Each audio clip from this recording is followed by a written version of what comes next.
నిలకడ కలిగి ఉండు. కాలం సంకుచితంగా ఉంది. యేసుక్రీస్తు వారు రెండవ రాకడలో రాబోతున్న దినాలు ఆసనం అవుతున్నాయి. ఒక స్థిరమైన జీవితం నీకు కావాలి అంటున్నాడు.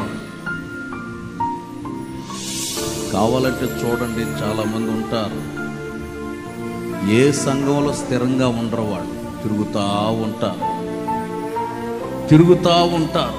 దేవుని వాక్యం అంటుంది, నీవు స్థిరపరచబడవలసిన చోటు గుర్తించి ఆది అపోస్తుల ఉపదేశ క్రమములో నీవు స్థిరపరచమన, నిలకడ కలిగి ఉండాలి.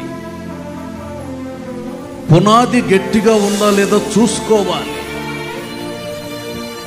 అటు ఇటు పరిగెత్తటం కాదు. స్థిరమైనటువంటి జీవితం అనేది చాలా అవసరమై ఉన్నది. అది పొందుకోవాలంటే ప్రార్థనా శక్తి నీ జీవితంలో ఉన్నప్పుడు నిలకడ నీకు ఏర్పడుతుంది. దేవునికి స్తోత్రం, హల్లెలూయా. కొన్నిసార్లు అటు ఇటు చూసి పరిగెత్తుతుంటా, ఎక్కడైనా విచిత్రం జరిగితే అక్కడికి పరిగెత్తుతుంటా, అక్కడ అద్భుతం జరిగిందంటే అక్కడికి పరిగెత్తుతుంటా, ఎక్కడికో వెళ్ళటానికి సిద్ధపడుతూ ఉంటా.